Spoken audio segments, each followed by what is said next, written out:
Assalamualaikum, halo Tribuners, apa kabar semuanya? Balik lagi di Hati, Sehat Itu Indah. Nah Tribuners, hari ini kita akan ngobrol-ngobrol nih seputar stunting pada anak. Nah untuk membahas mengenai stunting ini, saya sudah bersama dengan Dr. Roro Rukmi Windy Perdani dari Rumah Sakit Hermina Lampung. Halo dok. Halo, Assalamualaikum. Selamat siang, Mbak Dini. Dok. Lagi di mana dok? Lagi di ruang praktek. Lagi di Baru ruang mau praktek. mulai. Sehat ya dok ya? Alhamdulillah. Sehat, Mbak? Iya sehat juga dok. Minta waktu sebentar boleh ya dok ya? Boleh, silakan. Nah dok, hari ini kita mau bahas soal stunting dok, karena stunting ini kayak nggak berhenti ya dok ya untuk dibicarain. Nah, Ya, stunting itu sebenarnya itu apa ya dok ya? stunting itu definisinya adalah berat menurut usia atau tinggi menurut usia atau panjang menurut usia anak itu kurang dari -2 standar deviasi. Kenapa kita pakai patokan -2?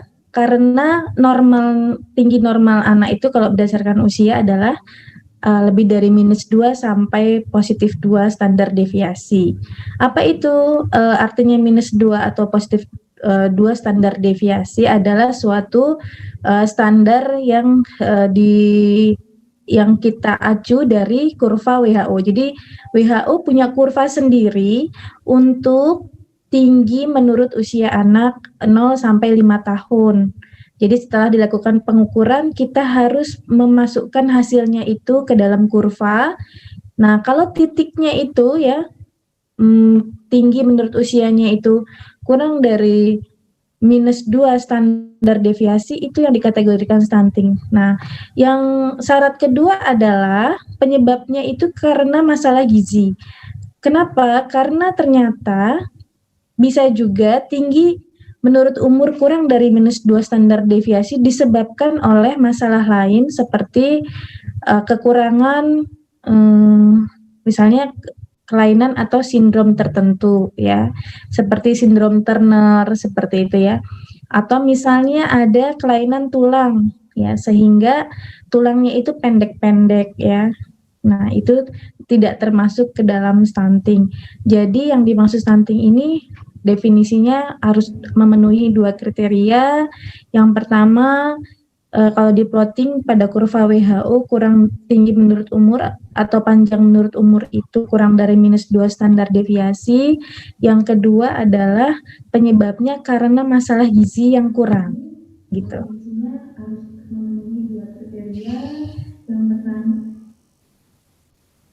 Begitu, Mbak. Iya. Nah, penyebab dari stunting itu apa sih dok? Kalau saya dengar-dengar itu sebenarnya dari dalam kandungan ya dok ya? Bisa juga Iya, jadi penyebab gitu dok? iya. Jadi stunting itu bisa terjadi karena asupan ya, tadi kan syaratnya asupan atau kekurangan gizi dalam jangka panjang yang bisa dimulai dari kekurangan gizi sejak bayi di dalam kandungan ataupun setelah dilahirkan atau keduanya berlangsung. Dalam kandungan kekurangan gizi, setelah dilahirkan pun masih kekurangan gizi ya, dan biasanya nanti baru teridentifikasi pada waktu usia 2 tahun, seringnya seperti itu. Ada juga yang lebih awal seperti itu ya. Kenapa? Karena misalnya di dalam kandungan ya, kita sebut dengan janin itu membutuhkan asupan nutrisi. Kenapa? Karena sudah terjadi ya pertumbuhan sel-sel semua ya yang membentuk tubuh kita. Apakah itu sel otak, sel saraf, sel jantung, sel tulang, semua sudah berlangsung sejak dalam kandungan.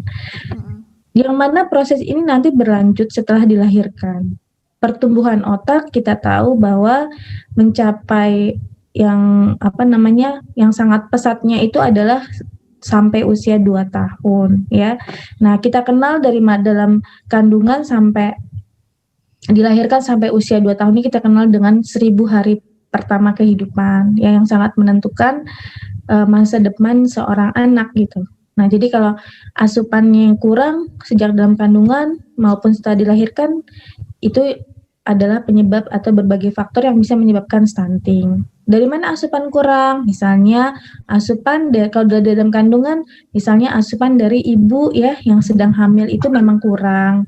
Apakah itu kekurangan zat gizi makro maupun zat gizi mikro. Zat gizi makro itu kita kenal terdiri dari karbohidrat, protein, lemak ya. Sedangkan zat gizi mikro itu vitamin dan mineral ya. Jadi kekurangan zat-zat itu dalam kandungan karena ibunya bisa kurang asupannya itu bisa menyebabkan stunting. Setelah dilahirkan anak akan mengkonsumsi pada usia 0 sampai 6 bulan adalah yang terbaik ASI eksklusif. Artinya hanya mengonsumsi ASI saja ya. Nah, jika memang ini tidak terpenuhi ya, maka ini juga bisa menjadi penyebab stunting ya. Di atas usia 6 bulan selain ASI itu dilanjutkan ya sampai kapan? Idealnya sampai usia 2 tahun juga sudah mulai diberi MPASI atau makanan pendamping ASI. Kalau asupan baik dari ASI maupun makanan pendamping ASI juga tidak adekuat, ini juga bisa menyebabkan stunting ya. Nah, sebenarnya asupan yang tidak adekuat ini kenapa? Karena memang asupannya yang kurang, misalnya memang yang dimakan itu sedikit gitu ya atau tidak memenuhi kebutuhan atau memang sebenarnya cuman ada masalah di saluran cerna. Di mana saluran cerna bayi ya tentunya kalau bayi itu sudah dilahirkan ya. Yang mana nanti zat gizi yang dia konsumsi itu walaupun misalnya diberi zat gizi yang cukup, kalau ada masalah di saluran cerna yang mengganggu proses penyerapan atau absorpsi zat-zat gizi tadi, dapat tentunya menyebabkan zat gizinya tidak dapat diserap sehingga nanti bisa kekurangan gizi dalam jangka panjang yang dapat berdampak stunting seperti itu. Iya. Nah, kalau ciri-ciri dari anak stunting ini apa, Dok? Apa dia cuma terlihat pendek aja, Dok, atau ada ciri lainnya? Iya, jadi ada anak stunting yang terlihat pendek saja dan kurus ya. Artinya kalau pendek dan disertai kurus artinya dia itu memang tinggi menurut usianya itu tidak sampai kurang dari -2, tapi juga berat menurut usianya juga kurang dari -2 ya. Ada juga yang kita lihat pendek tapi gemuk ya. Artinya berat menurut usianya itu kemungkinan masih normal ya, tapi karena pendek jadi kelihatan gemuk. Jadi ada pendek gemuk, ada pendek kurus. Yang betul-betul malang ini adalah yang pendek kurus. Walaupun pendek gemuk pun merupakan masalah juga gitu ya, seperti itu. Oh, jadi dari sini saya tangkap sama dokter tuh ternyata anak pendek itu bukan karena keturunan aja ya. Kalau dulu kan orang bilang kan katanya itu karena keturunan tuh orang tuanya pendek juga. Tapi ternyata karena stunting ini juga, Dok ya. Iya, jadi tadi selain karena sindrom-sindrom ya yang bukan termasuk stunting adalah karena keturunan atau familial short stature kita sebut seperti itu. Jadi pendek karena keturunan dalam keluarga. Ini sebenarnya asupannya baik ya, asupan gizinya ya. Cuman emang udah keturunan gitu ya. Jadi bisa pendek. Nah, kalau ini tidak kita kategorikan sebagai stunting gitu. Iya. Nah, tadi dokter bilang ini, Dok ya, stunting itu udah mulai terlihat itu pas anak usia 2 tahun ya, Dok ya? Halo, Dok? Udah ngelak. Halo, Dok?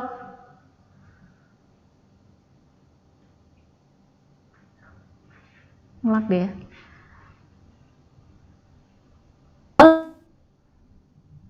Halo, Dok? Agak macet, Dok.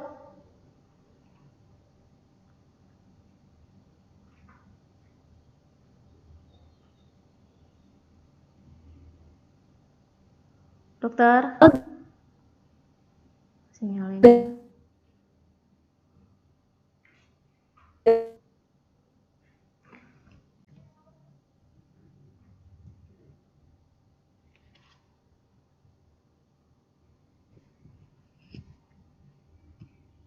Sinyalnya udah hilang ya.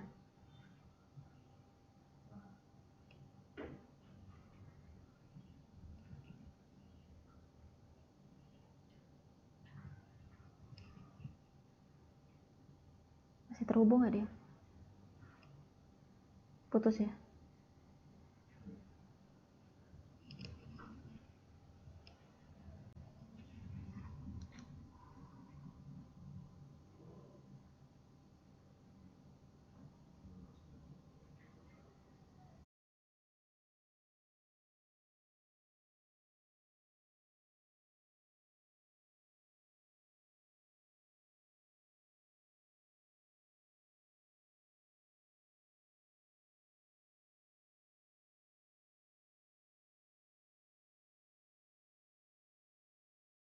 Sepertinya ada sedikit gangguan sinyal.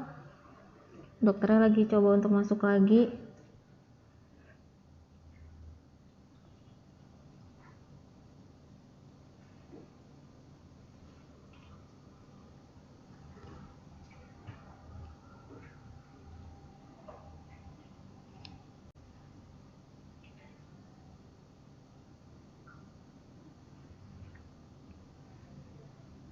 Kita tunggu sebentar lagi.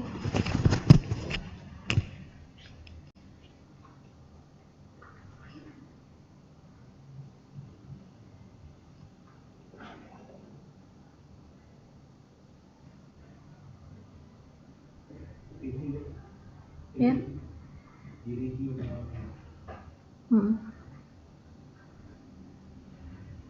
Belum masuk ya dokter ya?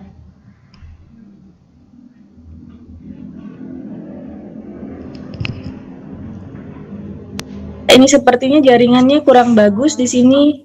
Iya dokter, nggak apa-apa dok.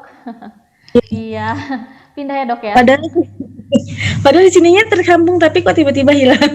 Iya dok, lagi sinyal lagi nggak bagus dok. Ya, ya kita lanjutkan. Ya. Jadi kalau pendek karena keturunan itu tidak kita kategorikan sebagai stunting karena kemungkinan besar anak ini adalah zat gizinya terpenuhi ya. Dan jangan lupa juga ya bahwa stunting itu kan perawakan ya. Sebenarnya kurang gizi itu manifestasinya bukan hanya pada perawakan yang pendek, tapi misalnya pada fungsi kognitif atau kecerdasan ya. Jadi kalau anak misalnya perawakan pendek karena keturunan atau familial short stature tadi, dia biasanya nggak ada masalah kognitif ya, dia bisa cerdas mengikuti sekolah misalnya dengan prestasi akademik yang baik. Tapi kalau misalnya anak stunting, biasanya dia pasti ada masalah ya gitu. Jadi tidak cerdas anaknya dan mudah sakit-sakitan karena kurang gizi tersebut. Ya. Iya. Oh jadi stunting itu dia bukan mutlak dia terlihat pendek atau atau berat badannya kurang, tapi dia ada kekurangan lain ya. Iya betul sekali. Nah tadi kan dokter sempat bilang itu katanya stunting ini mulai terdeteksi saat usia 2 tahun ya dok ya? Mulai terlihat ya? Ya, jadi memang bisa ya, seringnya di usia 2 tahun tapi bisa lebih cepat dari itu ya, gitu. Mungkin nggak dok dia umur-umur setahun gitu udah terlihat gitu, mungkin ya? Bisa. Kalau misalnya ternyata kurang gizinya itu sangat kurang ya, sangat banyak kekurangannya gitu. Jadi sebenarnya dampak kurang gizi dalam jangka panjang inilah yang disebut dengan stunting ya. Kalau kurang gizi dalam jangka pendek dia berdampak baru kepada berat. Sehingga kalau diukur berat menurut usianya adalah status gizinya beratnya menurut usianya adalah kurang atau kurus seperti itu. Tapi kalau misalnya stunting ini karena kurang gizi yang jangka panjang. Jadi udah bukan lagi kepada berat menurut usia tapi sudah kepada panjang menurut usia. Seperti itu. Iya. Nah, kembali lagi ke ciri-ciri stunting dok ya. Kan tadi kata dokter itu salah satu ciri lainnya itu anak kurang cerdas ya dok ya? Iya. Iya. Tapi kalau di umur 2 tahun kayak gitu dok, itu mendeteksinya gimana dok? Anak 2 tahun ya itu kan masih masa-masanya bermain gitu dok ya? Iya. Kecerdasan atau kognitif itu kita tidak hanya menilai dari satu sisi saja, misalnya kita menilai prestasi akademik ya, tapi kecerdasan kognitif kan bisa kita lihat juga dari perkembangannya ya. Misalnya kemampuan bicara, kemampuan bahasa, personal sosial ya.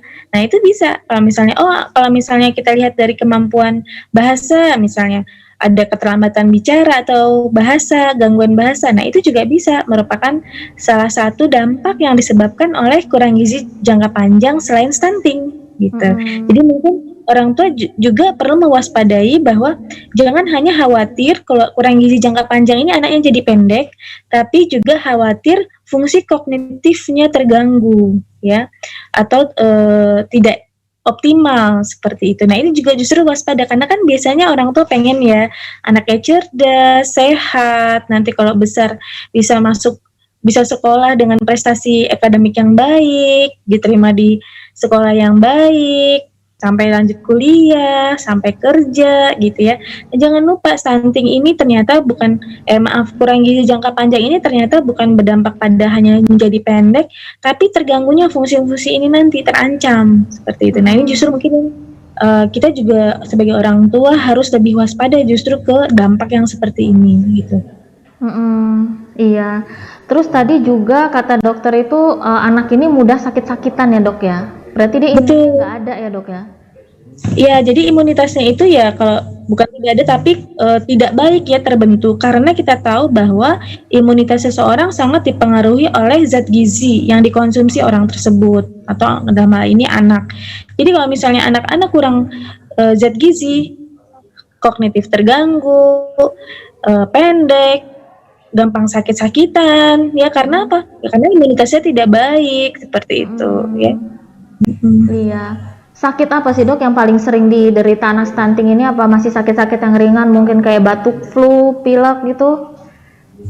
Iya, range-nya sangat luas, bisa dari sakit yang ringan sampai yang berat. Yang ringan misalnya mudah terserang penyakit yang ringan seperti ISPA ringan ya, gitu. ISPA bagian atas yang ringan, bahkan bisa sampai yang berat. Kalau apa? Kalau ternyata masalah gizinya ini bukan hanya stunting ini ya, tapi ternyata udah gizi buruk. Ya, kalau gizi buruk itu kita lihat dari indikator berat menurut panjang atau berat menurut tingginya itu kurang dari -3 standar deviasi. Kita tahu bahwa kondisi seperti ini sangat rentan terhadap penyakit karena imunitasnya tidak baik. Apa yang sering tadi ya misalnya yang ISPA ringan, diare ya. Jangan lupa tuh diare itu kalau anak gizi buruk dengan diare itu sudah ada di referensi ya di textbook maupun jurnal bahwa seperti lingkaran setan karena gini gizi buruk menyebabkan seorang anak mudah terinfeksi ya misalnya dalam ini termasuk infeksi saluran cerna. Nah kalau terkena infeksi saluran cerna akhirnya terganggulah penyerapan zat-zat makanan ya terganggunya penyerapan zat-zat makanan akan menyebabkan seorang anak menjadi gizi buruk. Nah jadi begitu terus. Nah kita harus memutus rantai ini supaya tidak melingkar-lingkar terus seperti ini gitu ya. Apalagi TB ya, TB ini sangat berdekatan dengan masalah gizi ya gitu. Apalagi misalnya ya tadi ya gangguan fungsi kognitif ya. Karena jangan lupa kalau seorang anak ini kekurangan zat-zat gizi ya, itu bukan hanya zat gizi makronya saja ya, seperti karbohidrat, protein, lemak saja, tapi percayalah anak ini juga akan kehilangan vitamin dan mineral. Ya, tidak cukup. Pasti itu seperti itu. Nah, kita tahu bahwa misalnya mineral zat besi misalnya, ini punya fungsi yang penting pada misalnya kemampuan atau perkembangan bahasa. Jadi anaknya nanti terlambat bicara atau gangguan bahasa gitu. Ya jadi banyak sekali baik yang itu sifatnya penyakit infeksi maupun yang non infeksi seperti itu. Nah kalau orang tua udah tahu nih dok, dia udah tahu nih ciri-cirinya nih, ini anak saya ini kayak kena stunting nih, itu dia harus langsung ke dokter anak ya? Nah, jadi ibu dan bapak kebetulan ya. Nah, jadi sebaiknya memang bagi orang tua yang memiliki balita bawah 5 tahun ya, itu rajin memeriksakan anaknya kemana? Ke posyandu. Jangan lupa di lingkungan kita itu pasti ada posyandu ya. Nah, posyandu itu memang sudah program pemerintah untuk melayani masyarakat, di mana di situ akan ada kegiatan ya, ada 5 meja ya, itu nanti dicatat dulu, didata dulu namanya, keluhannya ya, lalu nanti dilakukan pengukuran apa? Berat, tinggi, lingkar kepala, lingkar lengan atas, yang ini nanti setelah itu akan diplotting ke dalam kurva ya. Nah buku KIA ya, kebetulan banget saya lagi ada bukunya ya. Saya izin untuk menampilkan ini buku KIA Kesehatan Ibu dan Anak. Ini adalah yang sudah dikeluarkan oleh pemerintah ya. Di sini sudah ada kurvanya lengkap. Ya. Ini adalah kurva WHO yang dari tadi kita bahas. Kalau warnanya biru seperti ini untuk laki-laki, kalau warnanya merah ya seperti ini untuk perempuan. Nah, setelah dilakukan penimbangan, maka akan dimasukkan diplotting ke dalam kurva tadi sehingga ketahuan ini ada masalah enggak. Nah, setelah itu nanti setelah plotting anak akan diperiksa ya. Lalu kalau itu ada jadwal imunisasi maka akan diberikan imunisasi sekaligus. Nah, ini dilakukan kapan? Di usia kurang dari 6 bulan adalah sebulan sekali. Jadi sebenarnya walaupun tidak ada jadwal imunisasi pun ya, orang tua sebenarnya ini setengahnya wajib ya membawa anaknya ke posyandu untuk dilakukan hal-hal tadi. Nah, di atas usia 6 bulan, jika memang anak ini tumbuh sehat, tidak ada risiko apa sih? Yang kita sebut dengan risiko itu misalnya bayi yang waktu lahirannya itu beratnya kurang, atau prematur, atau sempat hiperbilirubinemia, artinya bilirubinnya meningkat, atau ada infeksi. Nah, jika bayi-bayi yang baik yang tidak ada risiko ini di atas usia 6 bulan, ya, datang ke posyandu 3 bulan sekali boleh, ya, gitu. Tapi kalau ada bayi-bayi dengan risiko, ya, tetap di atas 6 bulan tetap sebulan sekali datang rajin ke posyandu ya. Nah, sampai kapan? Sampai balita ini, sampai usia balita. Di posyandu itu juga nanti akan diberikan biasanya edukasi atau penyuluhan tentang berbagai penyakit. Nah, jadi sebenarnya ya, jika rajin membawa anak kita ke posyandu, sebenarnya akan diketahui sejak dini jika memang ada masalah gizi, masalah apapun ya. Nah, nanti dari situlah yang akan merujuk kepada dokter, karena mungkin orang tua memiliki keterbatasan untuk mengetahui karena orang tua mungkin bukan kadar kesehatan. Nah, nanti di posyandu akan diberitahu sama kadar kesehatannya bahwa memang ini ada masalah, sebaiknya nanti ke puskesmas untuk dibuatkan rujukan ya kepada dokter anak, tergantung nanti masalah apa yang ditemui. Seperti itu. Termasuk stunting gitu. Jadi kalau misalnya udah rajin kan pasti ketahuan dong kalau misalnya dia ada masalah. Kalau rajin ditimbang, misalnya beratnya bulan lalu 5 kilo, misalnya bulan ini 5 kilo, pasti ketahuan kan, kok nggak naik nih misalnya. Atau misalnya 5 kilo jadinya 5,2, naik kok sedikit ya. Nah, jadi ini sudah ketahuan. Tapi kalau kita tidak rutin membawa anak kita untuk kontrol ya, kita anggap anak saya kan sehat, nggak ada sakit, nggak ada apa-apa, ya nggak usah dibawa ke posyandu gitu. Akhirnya kita nggak tahu kalau ternyata beratnya itu tidak naik atau beratnya naik tapi tidak sesuai seperti itu. Jadi tidak, sebenarnya ke dokter itu sebenarnya kalau memang itu dibutuhkan untuk masalah yang memang harus dikonsultasikan untuk di level dokter anak ya. Tapi untuk awal-awal, untuk rutinitas itu sebenarnya sebaiknya orang tua rutin. Rutin itu artinya apa? Ya rutin itu setiap bulan sekali atau setiap 3 bulan sekali. Gitu. Iya. Tapi kalau stunting mah kayaknya udah harus ke dokter ya kayaknya ya. Kalau memang udah terjadi stunting, memang sebaiknya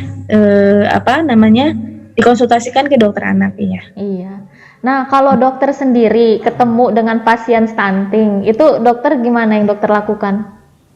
Iya, jadi kita terutama setelah kita mengidentifikasi atau menemukan masalah stunting, ya kita akan mencari tahu dulu penyebabnya. Dan sama ya, setiap penyakit seperti itu. Cari tahu penyebabnya dan kita akan melakukan intervensi sesuai dengan penyebab tersebut ya, tentunya dengan melibatkan orang tua. Ya, kita yakinkan dulu memang kalau ada anak dengan perawakan pendek, apakah ini memang kita masukkan dalam kategori stunting atau yang lain gitu ya. Yang tadi udah kita bahas ya.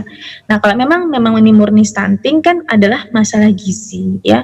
Nah, jadi kita akan melakukan intervensi berupa memberikan makanan yang sesuai dengan kebutuhannya, bukan yang berlebih ya, karena kalau kita misalnya perawakan pendek kita kasih makanan yang berlebih ya, itu malahan nanti jadi obesitas, karena kalau dia perawakannya pendek makannya banyak, dia kan akan gemuk, obesitas ya. Lain halnya kalau gizi buruk ya, gizi buruk tadi adalah berat menurut umurnya kurang dari -3 ya, jadi memang beratnya juga bermasalah tata laksananya.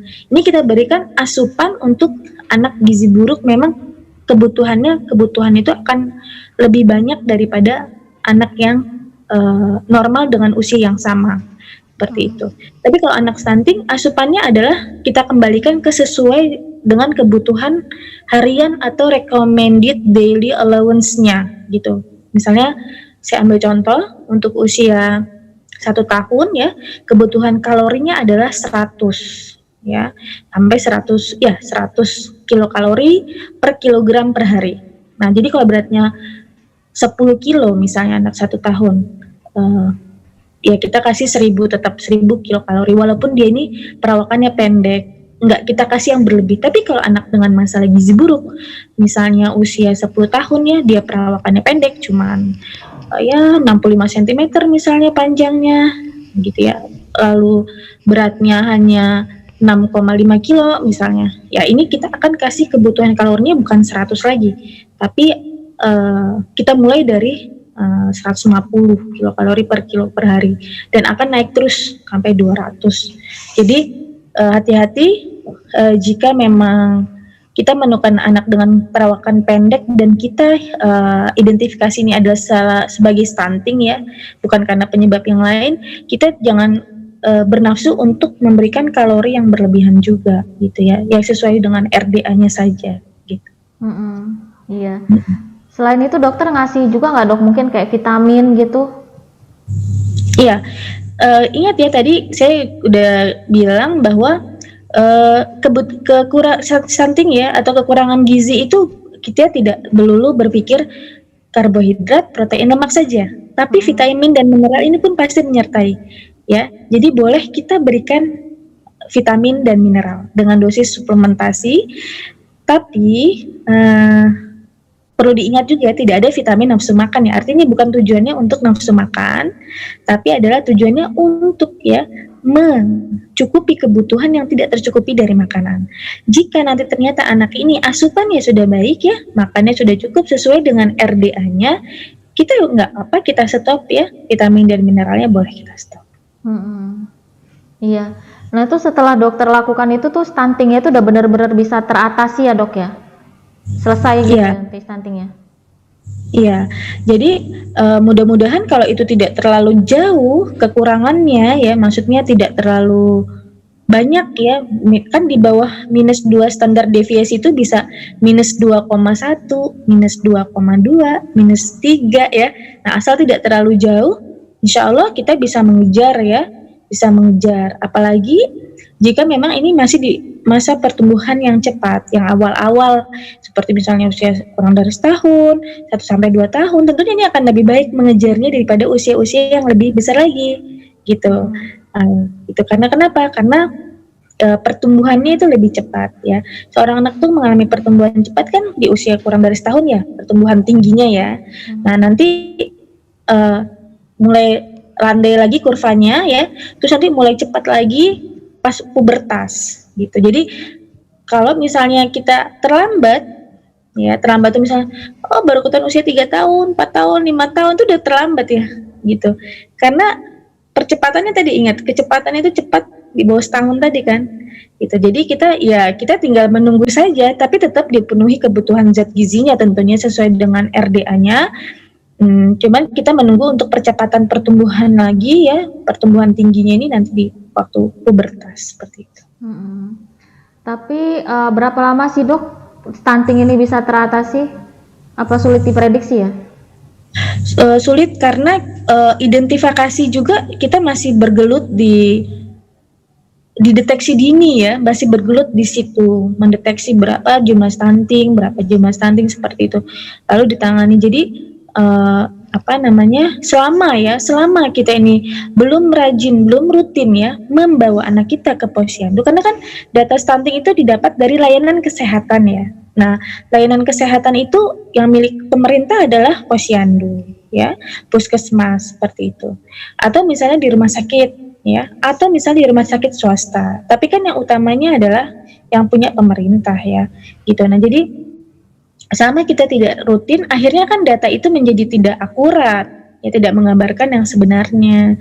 Jadi peran serta masyarakat sangat luar biasa dibutuhkan ya untuk membantu pemerintah ya, semua tenaga kesehatan untuk mendeteksi kasus-kasus stunting sejak awal.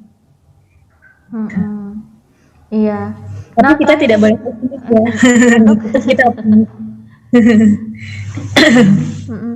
Nah, kalau di Lampung ini banyak nggak sih dok kasus stunting dok? Ya cukup banyak ya, sudah banyak juga dilakukan oleh penelitian, oleh teman sejawat kami juga. Kebetulan saya juga dari Fakultas Kedokteran Unila ya. Ada juga dari teman sejawat kami yang memang menekuni ya, misalnya di Lampung Tengah, Lampung Timur, di Kalianda, masih cukup banyak angka stunting ya. Mm-mm. Iya. Nah, cara mencegah stunting ini gimana dok?